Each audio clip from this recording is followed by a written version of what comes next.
Olá pessoal, vamos testar.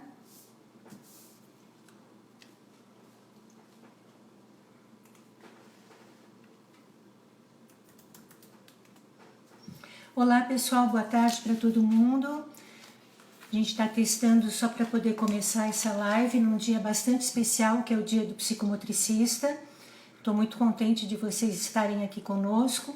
E eu vou tentar, nessa horinha que nós temos, falar um pouquinho sobre como surgiu a psicomotricidade, que profissão é essa, quais são os nomes que nós devemos à nossa existência, né? E as datas importantes do nosso reconhecimento, da nossa regulamentação. E lembrando que hoje, após a nossa live, vai haver uma reunião, na verdade, de Zoom com a Sociedade Brasileira de Psicomotricidade, que vai fazer uma grande festa para o psicomotricista. Muito obrigado por vocês estarem entrando, eu estou verificando todo mundo aqui. Eu fiz algumas anotações que eu acho interessante para que a gente possa não esquecer de ninguém, né? Porque são muitas pessoas envolvidas, muitas pessoas queridas que a gente gostaria muito de que fossem lembradas hoje como desbravadoras dessa ciência. Eu queria que vocês me dissessem se está tudo ok, se estão me escutando, se o som tá bom. Nossa, quanta gente legal.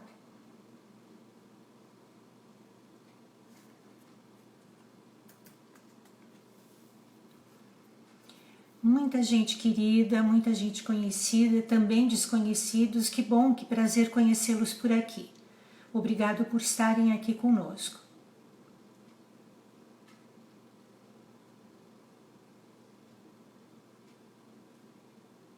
Oi, Emerson, querido, tudo bem?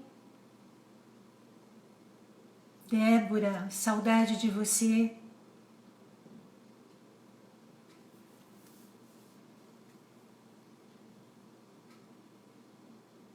Muito bom. Bom, nós vamos começar independente de todos terem entrado, todos serão muito bem-vindos e eu espero que a gente tenha uma horinha muito agradável para falar de uma ciência extremamente apaixonante, que é a psicomotricidade. A psicomotricidade tem o seu berço na França e nós temos alguns nomes importantes que nós deveríamos mencionar a vocês.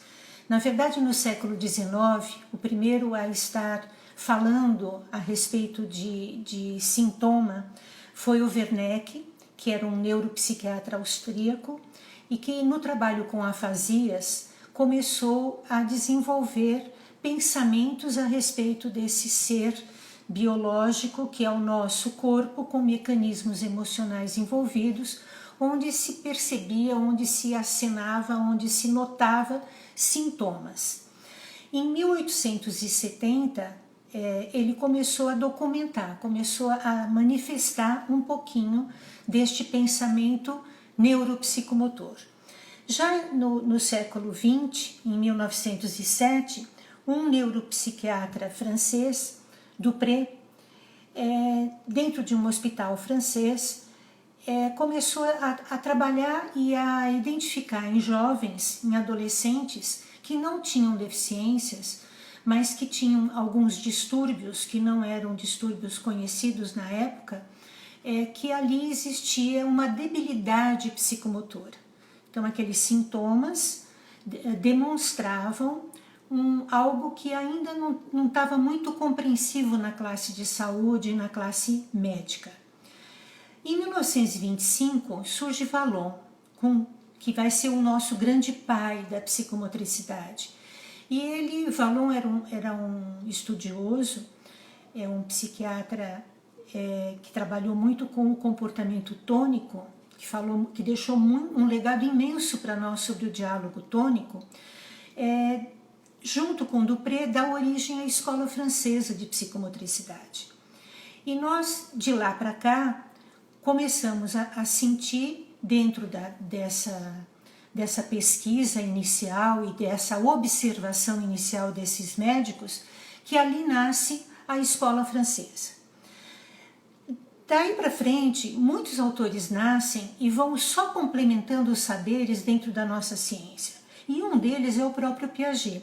Em 1936, e junto com Gilman também, vai acrescentando saberes dentro de um panorama que é da área da saúde e que vai constituindo a palavra psicomotricidade. Na verdade, a palavra psicomotricidade, ela apareceu em 1947 num conjunto entre Dupré, Vallon e Piaget. Depois ela perdeu o hífen, então ela tinha psicomotricidade. E perdendo o hífen, ela se constitui então com esse nome, psicomotricidade. Eu gosto muito de uma pessoa, uma brasileira, que ela costuma dizer que a definição desta palavra, né, dessa semântica gramatical e dessa semântica do nosso vocabulário português, que é a Luciana Brites, uma excelente psicomotricista, ela define assim: o psico dos nossos mecanismos emocionais, o motric em relação ao nosso movimento, idade em relação a toda a nossa fase do desenvolvimento neuropsicomotor. E o psicô, aquele cozinho que tem lá, é do nosso cognitivo. Então nós temos os mecanismos emocionais, cognitivos, motores nas diferentes fases de desenvolvimento do ser humano. Então é um desmembramento do termo, mas eu gosto muito de uma definição de um outro estudioso que nós vamos comentar agora, que aparece nesse cenário da psicomotricidade em 1950, que é a Júlia Guerra. A Júlia Guerra era um neuropediatra, um neuropsiquiatra, e que deixou para nós o manual de psiquiatria infantil e um saber imenso. Eu gosto muito de uma definição que ele coloca: psicomotricidade é a realização de um pensamento através de um ato motor coeso, econômico e harmonioso, que exige uma afetividade equilibrada. Então, para mim, a partir desse conceito que a Júlia Guerra nos trouxe, é a ciência do equilíbrio humano. E para mim sempre foi uma ciência extremamente apaixonante, né? E os meus estudos vêm de longa data, e em cada leitura da psicomotricidade se descobre mais uma profundeza da essência humana. Então, a Júlia Guerra, no Hospital Henri Roussel, introduziu as técnicas reeducativas. E Bergès vem em 1970 com Melanie Klein, Winnicott, Reich, Schilder, Lacan, Françoise Dolto. Aparecem as técnicas de diagnóstico e de relaxação. Muitos métodos da educação física também são introduzidos, e todos eles com um viés psicomotor, e nós não podemos jamais esquecer de Lebouche, de Lapierre, de Couturier, de Vaillet, e das terapias psicomotoras de Desobot, de Germaine Roussel, de Françoise Jérôme e de Gisèle Soubiran, que eu tive o prazer imenso de conhecer, de ser aluna dela na minha formação no GAR. Em 1974, nasce na Bélgica a Sociedade Internacional de Terapia Psicomotora. E, com isso, nós vamos construindo internacionalmente essa ciência, e eu quero agora comentar como ela vem para o Brasil, como ela chega aqui ao Brasil. Por volta dos anos 60, nós temos aqui no Rio de Janeiro um trabalho mais intenso com deficientes mentais, deficientes sensoriais, deficientes motores, muito em escolas especiais. E em 1967, Marli Guimarães, através de alguns cursos que ela fez fora do Brasil, ela traz essa organização deste pensamento psicomotor aqui para os nossos conhecimentos e para a nossa área educacional. Nasce em Belo Horizonte a reeducação psicomotora. Em Porto Alegre, a educação especial tem uma força muito grande nos anos 60, 67, 68. E em 68, a gente tem o surgimento da primeira formação no Brasil através da vinda de Simone Raman e Solange Thiers, que abraça a metodologia de Raman e constrói a primeira formação brasileira, que é a formação da sociopsicomotricidade. Mas sobre formações, nós vamos falar um pouquinho mais tarde, tá? Porque nós temos no Brasil o privilégio de ter 11 formações diferentes.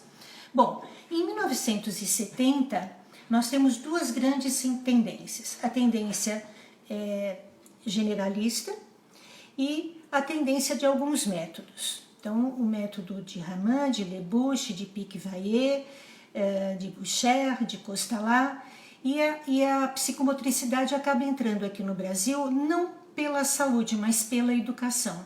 Então, através da educação, vai aparecendo propostas no final dos anos 70 de muitos cursos, tanto na área da psicologia, na área da pedagogia e na área da educação em geral. Em 76, a gente teve a brilhante e maravilhosa Beatriz Saboia, que eu considero ela a nossa grande mãe aqui no Brasil da psicomotricidade, que convida Françoise Desobot para vir fazer um trabalho, fazer um curso e iniciar alguns trabalhos aqui no Brasil, através da sua clínica, né? A Beatriz Saboia, como vocês sabem, é uma generosa e maravilhosa fonoaudióloga, e através dela, este dia aqui é tão comemorado como o Dia do Psicomotricista Brasileiro.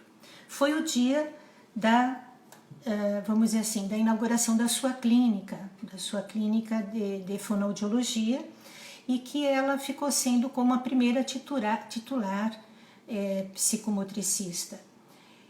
E a Beatriz Saboia tem um estudo e tem um desenvolvimento de um trabalho fantástico na área da respiração, e por eu ser da psicomotricidade aquática, ter feito a minha vida toda em piscina, eu considero a respiração um enfoque psicomotor primordial. Para mim sem dúvida nenhuma, algo fundamental para que possamos trabalhar qualquer tipo de fator psicomotor. Então, a Beatriz Saboia, para mim, é alguém que eu estudei muito, que tenho o prazer enorme de vê-la saudável, viva e ainda fazendo muita história aí conosco, e a quem eu deixo aqui um agradecimento muito especial.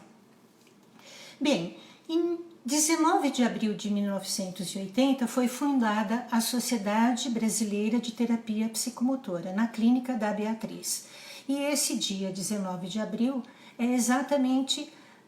foi determinado para nós brasileiros como o nosso dia, o Dia do Psicomotricista Brasileiro.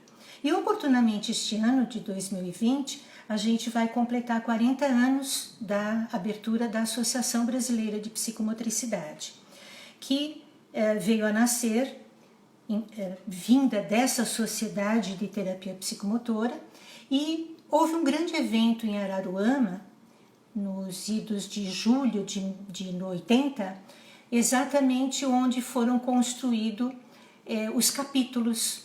Então, onde achou-se necessário se fazer representações em diferentes estados brasileiros.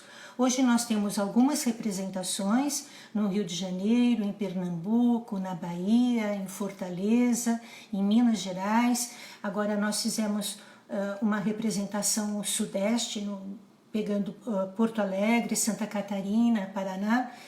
E a gente precisaria ter representações no Brasil todo, porque eu acredito que nós temos psicomotricistas excelentes, exatamente precisando ser conhecidos. É muito importante serem conhecidos.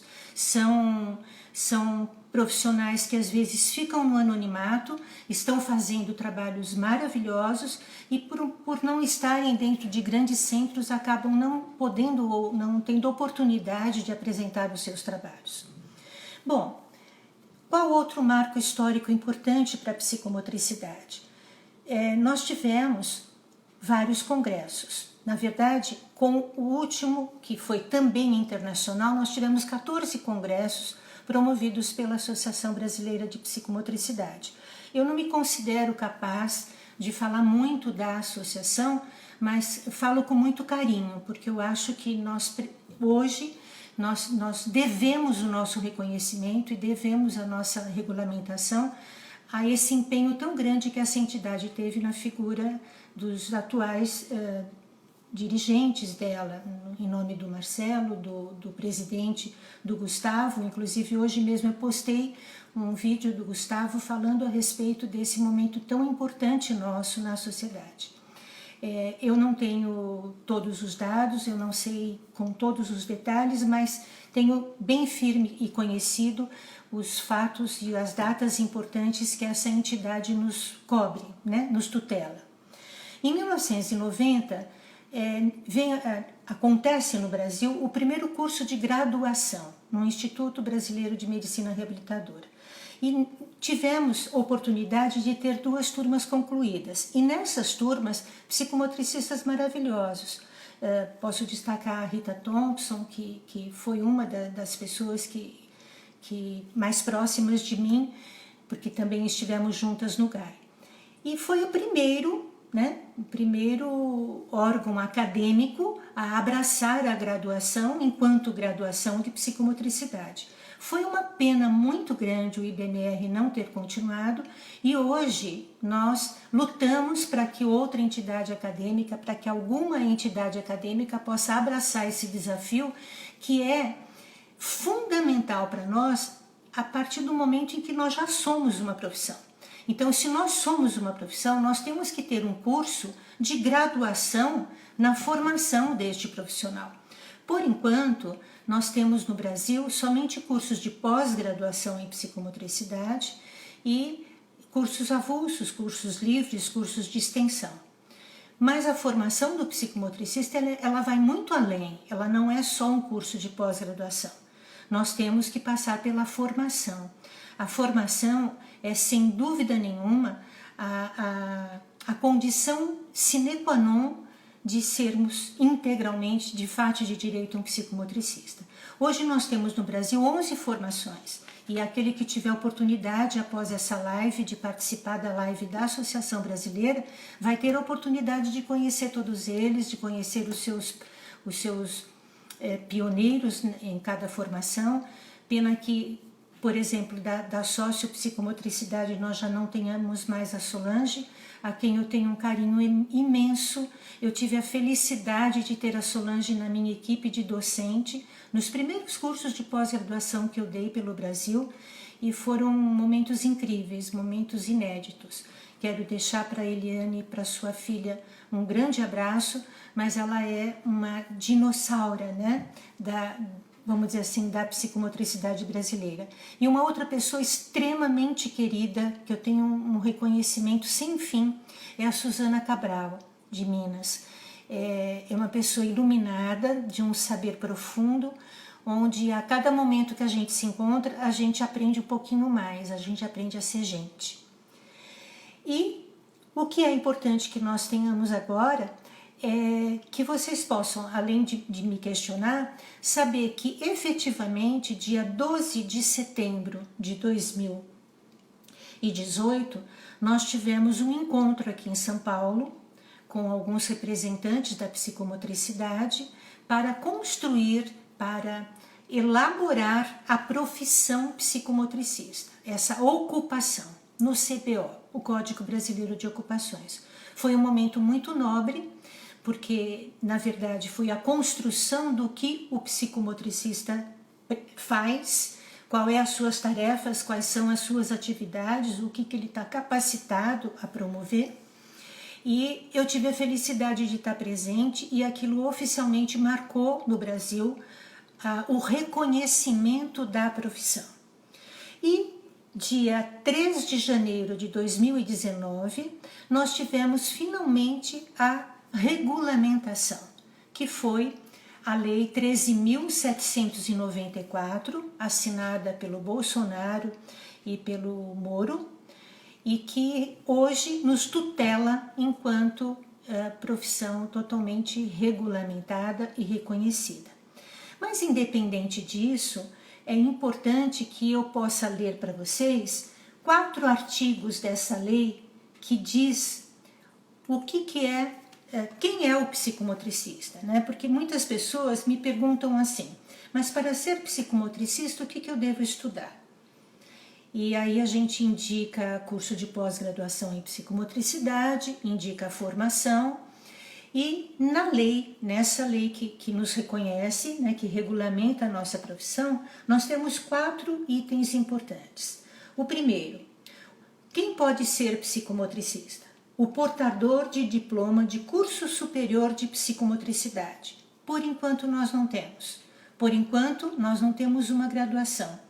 Eu gostaria de poder viver para poder ver ainda essa entidade institucionalizada, né? Uma faculdade, uma universidade onde haja um curso de graduação em psicomotricidade. Mas a lei já está abraçando isso antecipadamente. O segundo item diz: os portadores de diploma de curso de pós-graduação nas áreas de saúde ou de educação, desde que possuam, em quaisquer dos casos, especialização em psicomotricidade até 48 meses antes da promulgação desta lei. Portanto, aquele que tem pós-graduação em psicomotricidade está coberto por esta lei.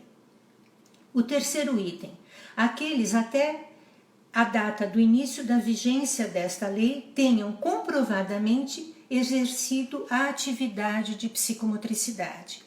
Aí nós vamos chegar num embate muito grande que hoje está acontecendo no Brasil. Muitas pessoas já fazem e já atuam com psicomotricidade há muito tempo. No entanto, elas não são tituladas, elas não têm nenhum registro em órgão nenhum, nem mesmo na Associação Brasileira de Psicomotricidade. E alguns perguntam, como que a gente faz? Olha, eu trabalho com psicomotricidade há tanto tempo, será que essa lei vai me cobrir? O que eu aconselho, e eu acho que hoje, para nós aqui no Brasil, é a Associação Brasileira de Psicomotricidade quem deve responder por tudo isso, que ela procure, porque ela terá que provar essa efetiva atuação nesse campo da psicomotricidade. E o último item diz assim: os portadores de diploma em psicomotricidade expedido por instituições de ensino superior estrangeiras, revalidado na forma da legislação em vigor.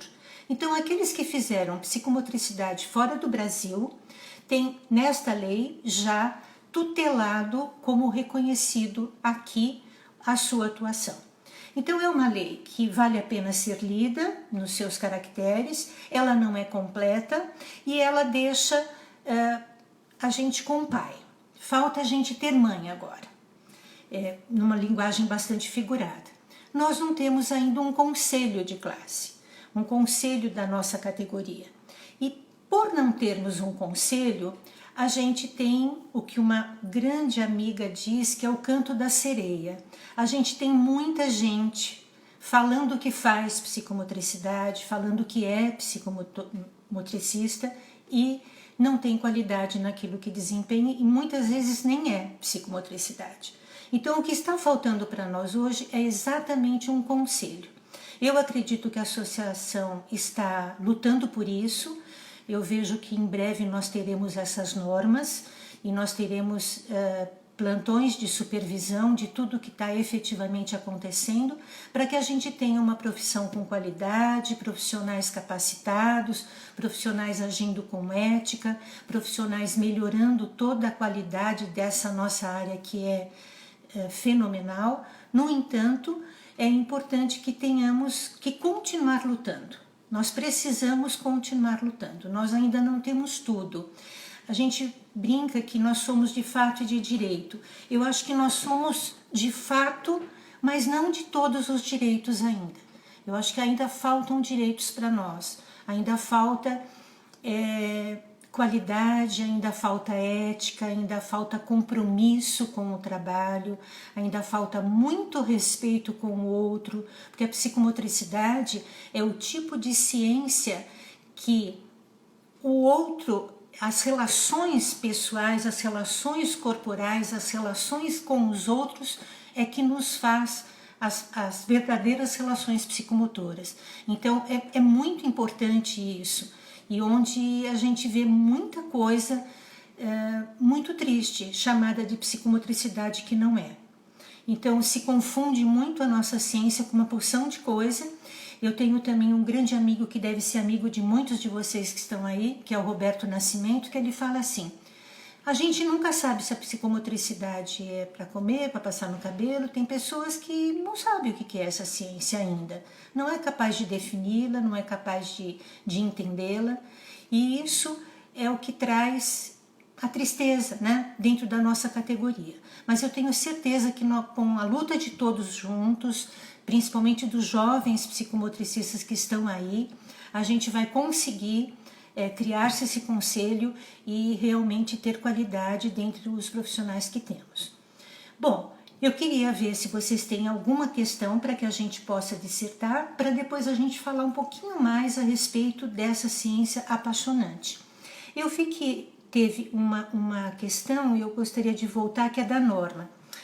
Isso senti muito depois que fui para a formação. Com a mudança do olhar, percebemos que muitos profissionais que se dizem psicomotricista ainda lhe falta formação pessoal. Com certeza, Norma. Eu acho que você falou a palavra mágica, formação pessoal. É impossível ser psicomotricista sem uma formação pessoal. Então, o verdadeiro psicomotricista é aquele que não abandona nunca. A formação pessoal não tem fim, né?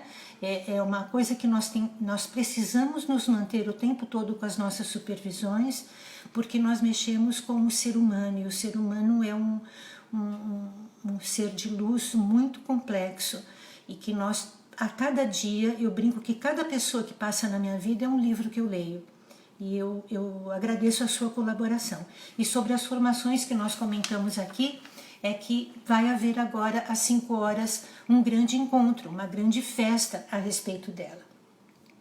Alguma pergunta que a gente pode colocar? Senão eu vou ler para vocês, espera aí um pouquinho.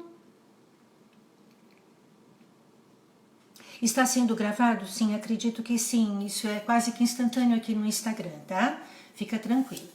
Bom, eu queria dizer para vocês sobre como está a relação aos convênios de saúde.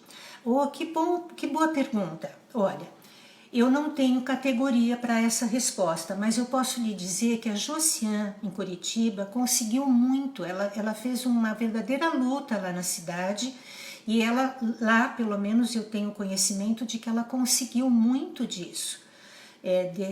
Vamos dizer assim, dessa cobertura dos convênios. Aqui em São Paulo existem vários que já cobrem, não todos, mas vários já cobrem. Agora, o correto era realmente todos cobrirem, porque nós já somos uma terapia existente, com profissão reconhecida e regulamentada, então não tem o porquê a gente precisar arrumar recibo de fisioterapeuta, recibo de uma fonoaudióloga, recibos 1000, e não ser o recibo do próprio psicomotricista. Então eu acho que os convênios médicos vão se render a isso, com certeza, em breve vão se render a isso. Não vou dizer nomes de convênios aqui, eu conheço 4 aqui de São Paulo que cobrem, e eu sei que a Josi em Curitiba fez um grande movimento e que conseguiu um excelente resultado lá. Vamos lá.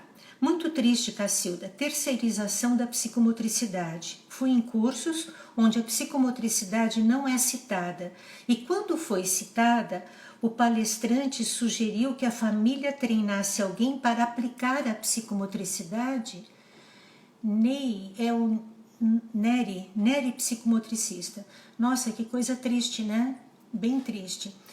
Eu acho que os pais também ainda não sabem muito bem o que é psicomotricidade. Cabe ao profissional que está nesse atendimento fazer o trabalho familiar. A família é fundamental dentro do trabalho psicomotor.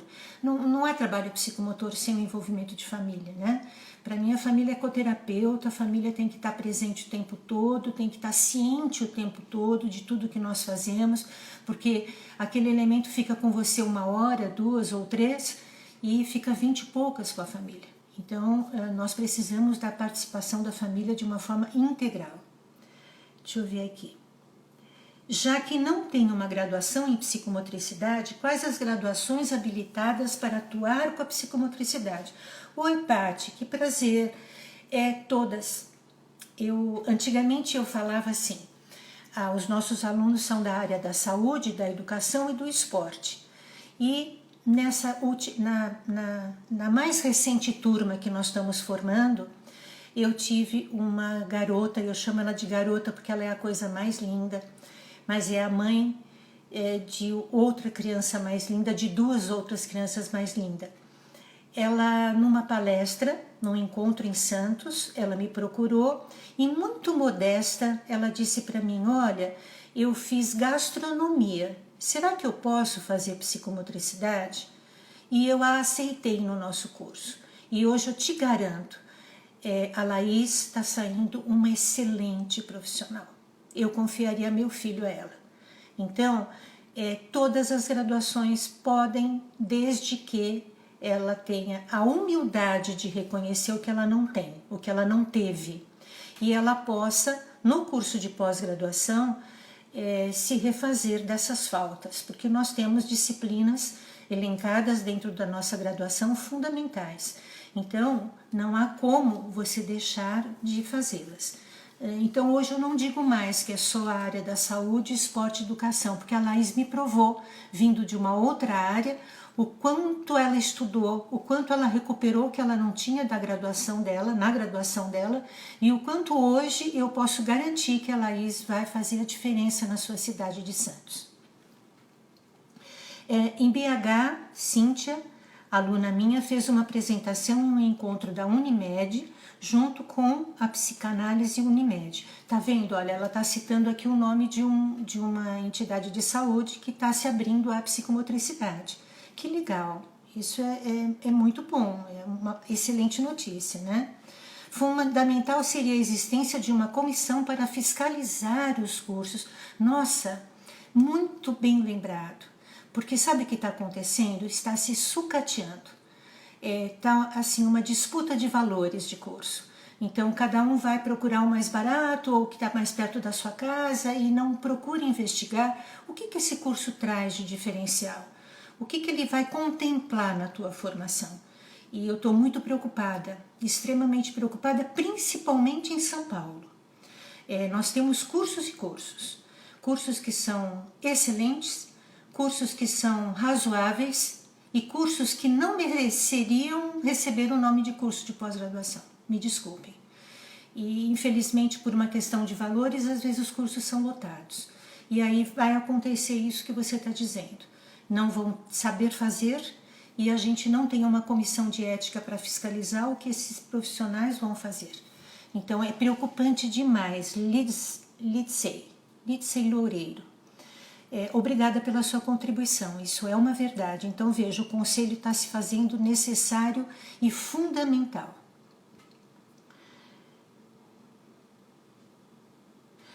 Peraí, mesmo com o estudo, Débora, tenho atendimentos, a Luciana está comentando, mesmo com o estudo, tenho atendimentos que os médicos indicam, todos menos a nós. Verdade, Luciana, querida. Tem muito médico que não nos conhece, não sabe o que é a nossa área. São poucos, tá? Não são muitos, não são os melhores. Mas existem médicos ainda que não sabem o que é psicomotricidade. A gente precisa arrumar um curso para médicos. Cacilda, você poderia falar algo sobre o ensino IAD da psicomotricidade? Vejo muitos cursos sendo ofertados, eles têm valor? Olha, eu fiz uma live há uma semana atrás exatamente sobre a possibilidade de se ensinar psicomotricidade EAD. Eu preciso aprender, ainda acho que eu não sei. Para mim, psicomotricidade é tão ao vivo e a cores, e é tão da relação corporal com o outro, que para mim eu tenho uma enorme dificuldade. Mas eu vou te dizer uma coisa, Ni. Tem muita teoria dentro do estudo psicomotor. Eu acho que as teorias poderiam ser passadas EAD.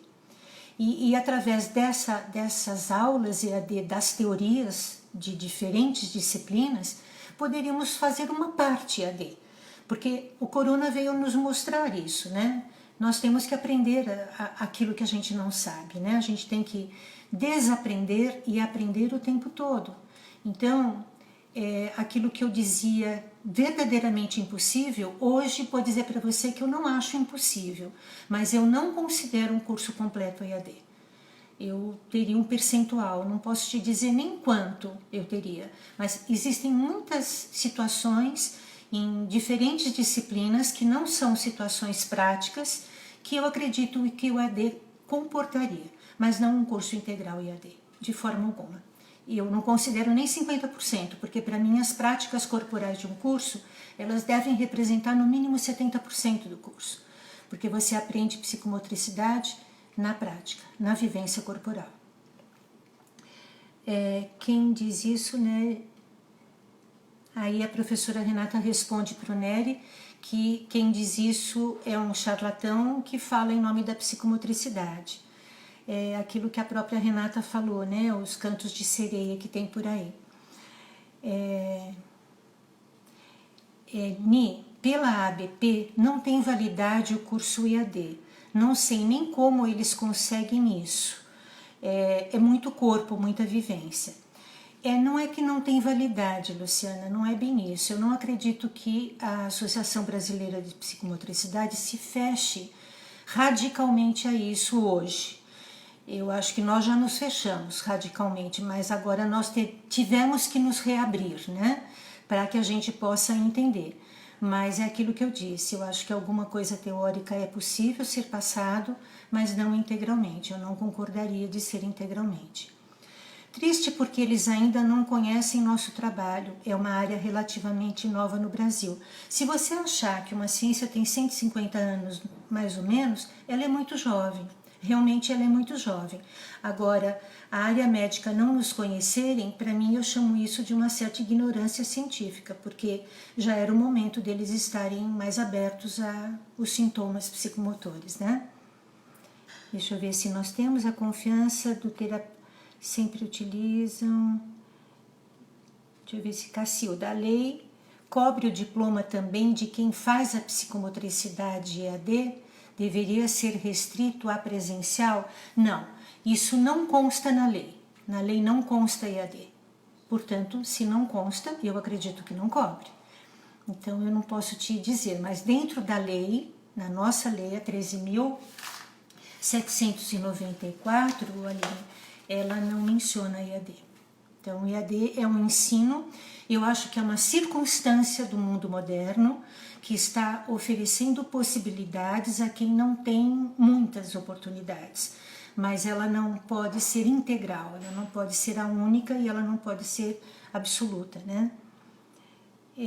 Fui questionada pela família de uma aluna de gerontopsicomotricidade, pois sou psicóloga e psicomotricista, e a filha não entendia. A chamei num encontro individual e apresentei o que é. Parabéns, minha querida, Vida Ativa Oficinas. Parabéns, que bom que você fez isso. Eu acho que se nós pudéssemos, cada um de nós, falar um pouquinho no nosso entorno, isso seria bárbaro, isso seria fenomenal, fantástico. Então, cabe a nós sim, nós somos responsáveis por divulgar a psicomotricidade. E nós somos culpados também um pouco da falta de conhecimento de uma grande maioria. Oi, Júnior, a Ana comentou sobre isso no curso dela. Que prazer te ter aqui, Júnior. Deixa eu ver se nós temos mais alguma pergunta que eu possa abraçar para vocês. As pessoas atribuem todas as funções que o psicomotricista trabalha somente para os terapeutas ocupacionais. Não, não é assim, não acho. Não, eu acho a terapia ocupacional fundamental. Eu brinco que a psicomotricidade, ela não se apropria do saber do outro, mas ela participa do saber do outro. Eu gosto muito do trabalho inter e transdisciplinar. E eu acho que junto com o terapeuta ocupacional nós construímos um saber incrível. E inclusive no nosso curso nós temos uma disciplina chamada psicomotricidade e interdisciplinaridade.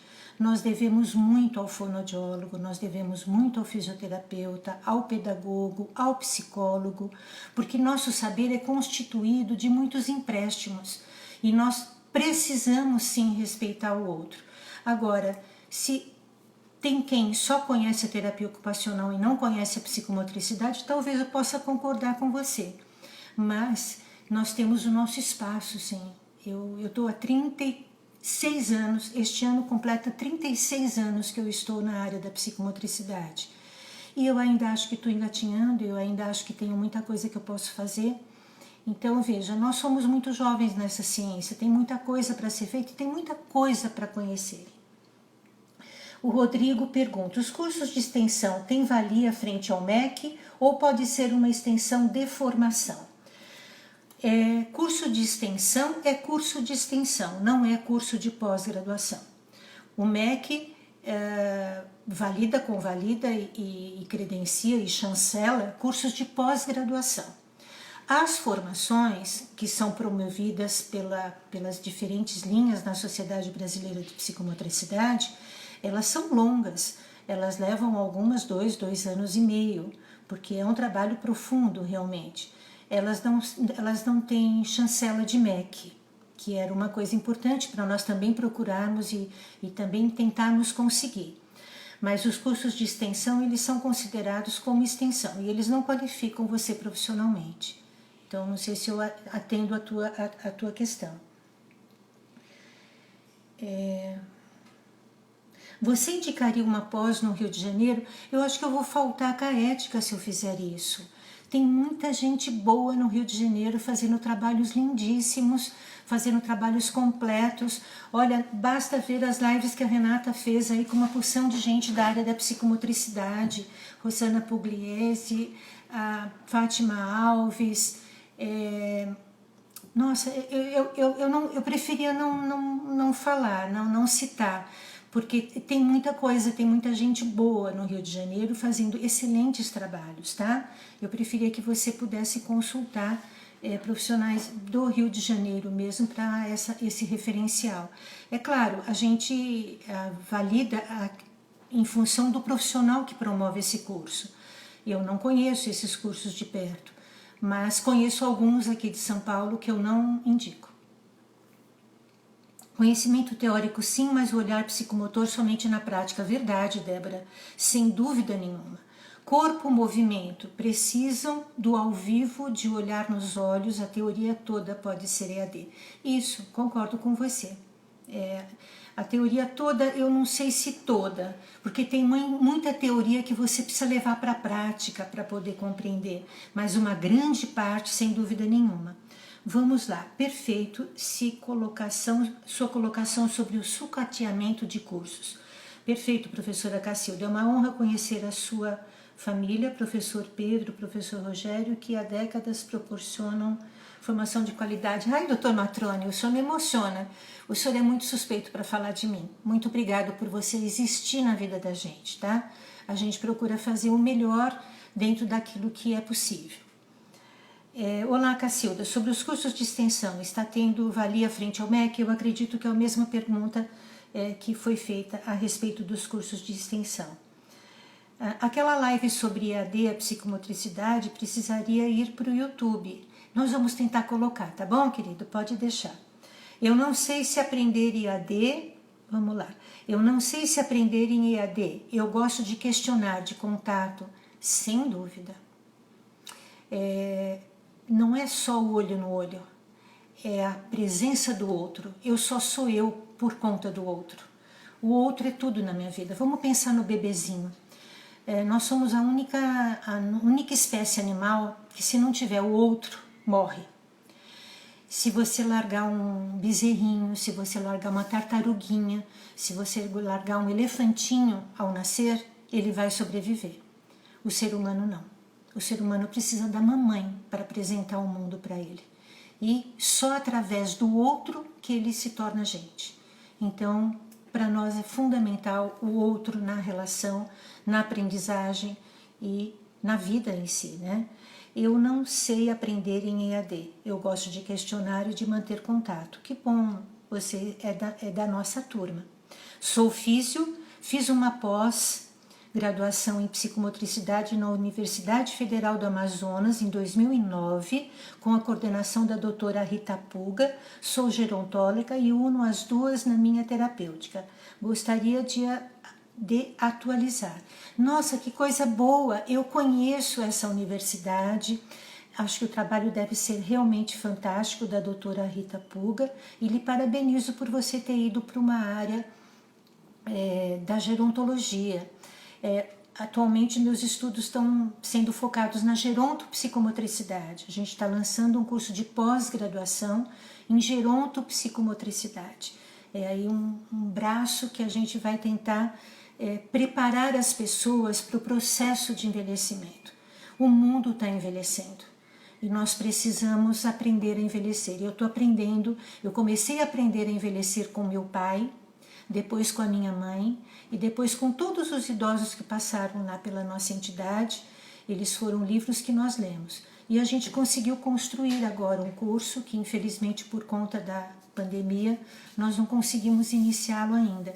Mas é um curso de pós-graduação em gerontopsicomotricidade, reconhecido pelo MEC, com todas as características, com 24 meses de formação. Sim, concordo que os médicos deveriam me indicar como poderemos pensar o teleatendimento em tempos de pandemia. Como podemos pensar o teleatendimento? Bom, Adriana, é assim, eu sinceramente, em sendo psicomotricista, para mim está sendo uma aprendizagem. Eu não posso dizer para você que está sendo um sofrimento, mas está sendo uma aprendizagem, uma valorização daquilo que eu não tenho, o contato com o outro, uma oportunidade de agradecer o que eu tenho e não lamentar aquilo que não está sendo possível. Eu acho que está sendo um grande treino de gratidão, esse momento de confinamento, mas eu não posso negar que ele está sendo um sofrimento, principalmente para as crianças, que estavam tão acostumadas ao movimento, à liberdade, ao ir para a escola, aos amiguinhos. Então eu acho que os pais estão um pouquinho desorientados em relação a isso. Mas sabe o que eu aconselharia? Que tal a gente curtir o silêncio, curtir a oportunidade de estar do lado do seu filho? A vida é tão atribulada, se reclama tanto de falta de tempo, e agora ele está sobrando dentro de casa. Então, começar a dar valor para coisas pequenas, um prato gostoso, um som de uma música gostosa, pegar um álbum, contar histórias para o seu filho. Eu acho que tem tanta coisa para fazer na relação de pais e filhos em casa que até passa esse tempo todo aí que nós não estamos conseguindo sair das próprias casas, Seria possível um curso de atualização para quem já fez a pós há um tempo? Claro, Ana, claro, eu até te aconselho, porque eu acho que o saber é feito de verdades, e as verdades não são absolutas, elas mudam, Eu mesmo digo, tem muitas verdades que eu até escrevi em livros, que hoje mudou. Então eu te aconselharia assim, eu acho que valeria muito a pena você procurar uma atualização do teu saber. Com quantas horas um curso de especialização é aceito? Fabiane, um curso de pós-graduação, ele precisa ter no mínimo 360 horas. No nosso caso, do nosso curso, nós temos 550. Então, o mínimo é 360, mas eu conheço cursos de pós-graduação que são maiores até. Então, existe um mínimo estipulado pelo MEC, que é: a psicomotricidade é uma união de pessoas que desejam e constroem um melhor meio e atendimento para quem precisa, com amor e humildade sempre. Beth, você me constrange dizendo que eu sou um exemplo disso. Eu sou muito pequena, eu acho que tem gente muito grandiosa na área e eu procuro crescer um pouquinho a cada dia, aprender um pouquinho a cada dia. Muito obrigada, um beijo no seu coração. A psicomotricidade não se apropria do saber do outro. Não, Aline, de forma alguma. Ela compartilha. Eu tenho muito trabalho na água. Aliás, eu desenvolvi um trabalho de terapia psicomotora há muitos anos e trabalho que me trouxe enormes e valiosos resultados. Eu tenho pacientes recuperados, eu tenho pessoas que passaram pela minha vida, uma infinidade delas com diferentes patologias, e eu vou dizer para você que a fisioterapia me trouxe muitos instrumentos e me ajudou muito, muito na água. Então eu sempre digo que a fisioterapia é uma grande parceira no meu trabalho aquático, em psicomotricidade aquática. Eu tenho a fonoaudiologia como uma parceira infindável nos processos, principalmente de estruturações de rosto, de musculatura facial, de adaptações polissensoriais. Eu tenho a psicologia, que eu acho que é uma parceira imensa dentro do nosso trabalho. Muitas vezes nós promovemos vivências onde nós temos que estar extremamente preparados emocionalmente para promovê-las, porque senão você não dá conta do que vai dar nessa vivência. Então você tem que ter, além do saber, você tem que ter um respeito imenso pela ciência do outro. Nery, isso por falta de conhecimento que as pessoas atribuem aos teóricos. Você explicou que de maneira excelente sobre esse empréstimo de participações. É isso que nós estamos falando. Eu acho que a gente não leva nada, né, gente? Na verdade, nós não levamos nem o corpo. A gente morre, o corpo fica aqui. Por que eu vou me apropriar daquilo que não é meu? Né? Não tem sentido isso. Acredito que o psicomotricista precisa de embasamento teórico, formação corporal, supervisão e análise pessoal. Perfeito, Suzy. Perfeito, ele precisa exatamente de tudo isso. E que todos compreendam que ele precisa de tudo isso e não só isso. Então é muito importante. Eu acho que é oportuno, né? É oportuno que isso aconteça. Reunião entre os profissionais. Fátima Alves hoje ela não deu uma live, ela não fez uma live com a Renata. Ela fez uma oração, que todo mundo tinha que rezar, a mesma oração da Fátima Alves. Muito obrigada por você existir, Fátima. A psicomotricidade é o diálogo tônico também. Não tem como exemplificar EAD, não tem. Eu concordo com você, o diálogo tônico inexiste, né? Nessa forma. Imagina, sou fã dessa pessoa tão capaz. Bom, aí eu não posso ficar falando de... Professora, primeiramente um grande abraço dos seus alunos da FEFIS. Diego, que bom ter você aqui, eu estou morrendo de saudade de vocês. Não faz ideia.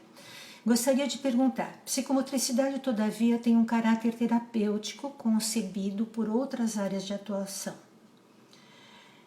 Ela tem um caráter educacional, terapêutico, reabilitatório e, dependendo de onde ela é aplicada, ela caminha por diferentes vieses. Então, Diego, nós precisamos entender aonde ela se faz necessária. Ela se faz necessária no sintoma, no distúrbio, e isso a gente vai identificando conforme a gente vai aprendendo, como você está indo. Você está indo por um caminho lindo. Eu confio muito no psicomotricidade que você vai ser, Diego.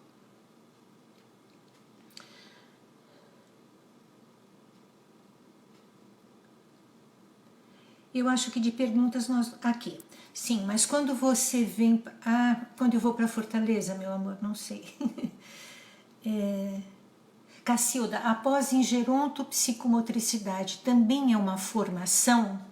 Olha, eu gostaria muito, quero te pedir se você puder estar nessa live agora das 5 horas.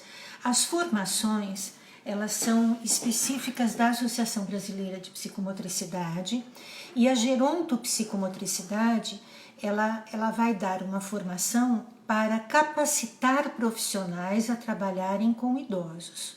Então, eu não a reconheço ainda como uma formação em especial, mas é um curso de pós-graduação que nós estamos elaborando para capacitar pessoas e profissionais de diferentes áreas, da físio, da fono, TO, pedagogo, ou seja, quem for que queira trabalhar com idoso. Nós vamos dar a visão e o conhecimento, a ciência psicomotora nas intervenções na área da gerontologia, tá?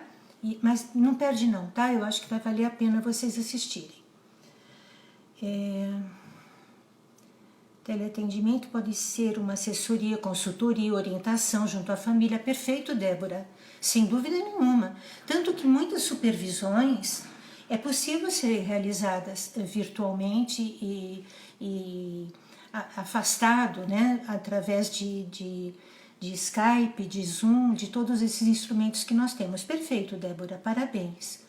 Foco na psicoeducação junto aos familiares e proveito de horas com a própria família. Sim, o confinamento, acredito, né? A pós deve ser maravilhosa, Aline. Fiz a extensão de 2 sinais. Ah, isso aqui é elogio da Luciana, não posso falar. Cá, os pais estão reclamando pelas crianças estarem em casa. Enquanto alguns reclamam, outros agradecem porque querem estar. Eu sei disso. Eu tenho testemunho que muitos pais estão muito perturbados com as crianças em casa. E é exatamente aí onde eu queria colocar para vocês. Vamos aconselhar esses pais a exercitarem a paternidade autêntica e poderosa nesse período? Porque assim, muitas das crianças são criadas por avós, às vezes por babás ou empregadas, ou ficam na escola em período integral.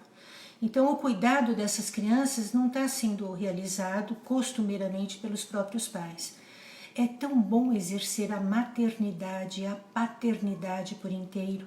Aproveita essa oportunidade. Tem muita coisa que o teu filho vai te ensinar. A Geronto não poderia ter esse formato de atualização? Eu acho que não. Para você ter ideia, nós temos 24 disciplinas no curso de gerontopsicomotricidade. Desde cuidados paliativos, direitos do idoso, fármacos, demências, funções cognitivas, funções executivas, são muitas disciplinas. Ela não dá só uma atualização, não. Ela vai fundo, ela vai caminhando o caminho, ela vai trilhando o caminho da psicomotricidade. Sou assistente social, especialista em psicomotricidade. Seria uma felicidade se sua pós de geronto viesse para o Rio de Janeiro. Que coisa bonita, Lumar, você é assistente social e especialista em psicomotricidade. Que trabalho maravilhoso você deve realizar, porque estar no social tem sido o meu desafio dos últimos 20 anos e é desafiador, mas é engrandecedor, né? A gente é tão pequenininho diante de toda a problemática que a gente encontra. Vamos lá, fica a dica de um curso de atualização. Sem dúvida, Nery, gostei da tua ideia. Tive a oportunidade de conhecer, me encantar com a psicomotricidade quando trabalhou comigo. Rosângela, amada, que é isso? Bem, eu acho que de perguntas, deixa eu ver. Acredito que eu não tenha mais perguntas, eu só tenho 5 minutinhos e eu queria muito deixar essa live encerrada com uma frasezinha que eu criei alguns anos atrás, num momento de insight, né? Aqueles momentos de luz que a gente tem, que vem um conhecimento da psicomotricidade e aí vem uma sabedoria tão grande de determinado autor e você fala, gente, como eu nunca tinha percebido isso. E aí eu resolvi escrever e isso ficou para mim. E ontem, na nossa postagem sobre o Dia do Psicomotricista, eu queria encerrar essa live com isso para vocês. Estudar psicomotricidade, atuar com essa ciência, reconhecer seus preceitos, entender suas verdades, distinguir suas intervenções, conhecer suas formações e se apaixonar por vivê-la em seu dia a dia, não tem preço. Nenhum psicomotricista autêntico se sente remunerado por ser um profissional, mas sim presenteado por ter sido aceito nesse mundo psicomotor. Parabéns a todos os que se apaixonaram por essa ciência e ainda acreditam no ser humano. Um grande beijo no coração de vocês e obrigado por estarem aqui comigo. Até!